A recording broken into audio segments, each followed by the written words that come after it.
Saudara, Alkitab berisi banyak sekali tulisan dan sebagian besar isinya tentu menceritakan tentang suatu peristiwa yang sudah terjadi di masa lampau. Karena itu, ada begitu banyak kalimat-kalimat, entah itu perkataan, entah itu janji atau nubuat. Pertama-tama kita perlu akui bahwa semua itu ditujukan bukan untuk kita, tapi untuk seseorang atau sekelompok orang di masa lalu kepada siapa surat atau kitab itu ditulis. Akan tapi, karena para penulis Alkitab menulis dengan tuntunan Roh Kudus, maka ketika kita membacanya, teks-teks Alkitab pada akhirnya menyapa kita juga. Kalimat-kalimat yang tadinya ditujukan untuk orang lain, untuk tokoh-tokoh dalam Alkitab kita, misalnya Abraham, Musa, atau Paulus, kalimat-kalimat yang sama itu juga bergema ke dalam hati kita. Dan kita tidak perlu heran karena teks-teks Alkitab memuat kebenaran firman Tuhan yang terus relevan di sepanjang zaman dan di kehidupan masing-masing pembacanya yang berbeda-beda.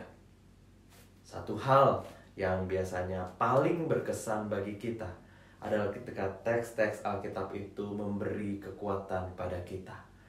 Kala kita merasa begitu lemah, kita merasa galau, bimbang, tak berdaya, lalu kita membuka kembali Alkitab kita baca dan kita renungkan satu bagian firman Tuhan, tiba-tiba kita merasa dikuatkan kembali, memperoleh semangat kembali untuk menghadapi segala pergumulan yang ada.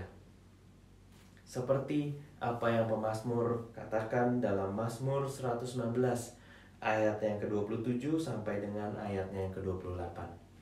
Mazmur 119 ayat 27 sampai 28 di sana dikatakan demikian.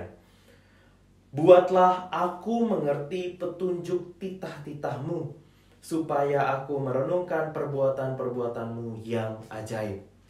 Jiwaku menangis karena duka hati, teguhkanlah aku sesuai dengan firman-Mu.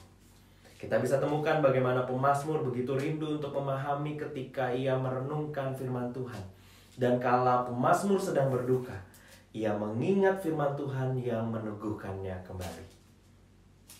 Ketika ayat-ayat Alkitab itu Tuhan izinkan menyentuh diri kita secara pribadi, menolong kita untuk bangkit kembali, kita tentu bisa ingat-ingat ayat itu dengan harapan supaya kelak ketika kita kembali berada dalam pergumulan, ayat itu bisa kembali mengingatkan kita, menjadikan kita kuat kembali untuk menghadapi segala pergumulan yang ada. Mengapa? Karena di saat itu Tuhan memakai firman-Nya yang tertera jelas dalam Alkitab kita untuk menyapa dan menolong kita. Apakah saudara memiliki 1-2 ayat Alkitab yang saudara ingat betul-betul menguatkan dan menolong saudara di kala susah? Saudara bisa menuliskannya di kolom komentar di video ini, supaya mungkin ada saudari-saudara yang lain yang punya ayat penguatan yang sama. Atau siapa tahu ada yang jadi dikuatkan setelah diingatkan oleh ayat-ayat penguatan yang saudara tuliskan. Kalau saya, ada banyak sebenarnya. Salah satunya adalah Filipi 4 ayat 13. Segala perkara dapat kutanggung di dalam Dia yang memberi kekuatan padaku. Punya saudara apa? Tuliskan di kolom komentar. Dan selamat mengingat-ingat dan membagikan ayat-ayat strong. Jadilah strong, jadilah kuat, karena Tuhan mengasihi dan hendak memberi kekuatan pada saudara. Kiranya Tuhan memberkati kita sekalian. Amin.